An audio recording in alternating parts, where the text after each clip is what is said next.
মাঝে মধ্যে রান্না বান্নাটা এতই ভালো লাগে যে অনেক কিছু রান্না করে ফেলো। আর কোনো কোনো সময় বিরক্ত লাগে যে রান্না করারই ইচ্ছে হয় না। তো যাই হোক, আসসালামু আলাইকুম, কেমন আছেন সবাই? এই তো প্রতিটা সকাল হলেই মনে হয় রান্না বাড়া নিয়ে কি একটা টেনশন। তো যাই হোক, আজ তো দেশি কচুর নাল আনদিম, ওই জন্য আনু গাছে তো একটা কাগজি পড়ার জন্য। আলহামদুলিল্লাহ গাছটার থেকে অনেক কাগজি খাইনো। একটা গাছ থেকে মেলা কাগজি খাওয়া হইল। গাছটা সারা বছর কাগজি হয়, সারা বছর খাওয়া হয়। তো যাই হোক, এপাকে সব কিছু আজকে বাড়ির তুলে নিয়ে আসা শাক সবজি রান্না বান্না করার সময় শাকগুলো পানি পড়েছে টিপ টিপ করে, অতে তুলে নিয়ে আনো, কারণ এই শাকটা আনা করে মুখ ঝমঝম করে খাইতে বেশ মজাই লাগে।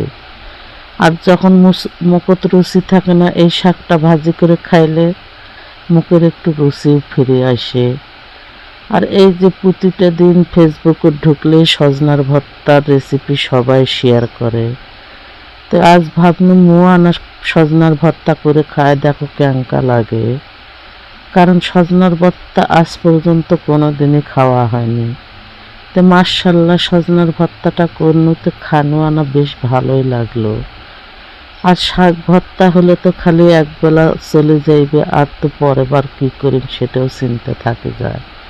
তো এই জন্য আলু কষিয়ে আনলাম, এই জন্য কড়ায় তেল পেঁয়াজ দিয়ে ভালো করে তেল পেঁয়াজগুলো আগে ভাজি নিয়ে দিয়ে দিন দুইটা তেজপাতা, দিয়ে দিন আলুগুলো কষি টষি নিয়ে দিয়ে দিন স্বাদ মতো লবণ, হলুদ গুঁড়ো, জিরে গুঁড়ো।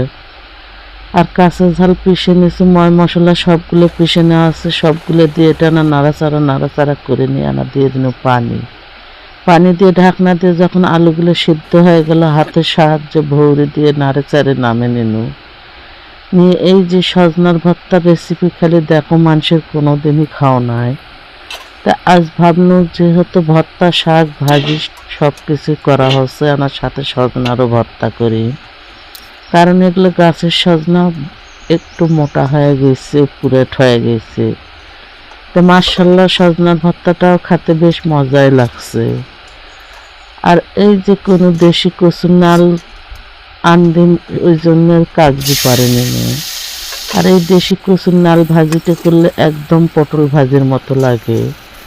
তো এই কাগজিতে আনা কয়েক ফোঁটা আনা দিয়ে দিন ওই নালের ভেতর দিয়ে ভাজি করলে মুখ চুলকার আর কোনো ভয় থাকে না।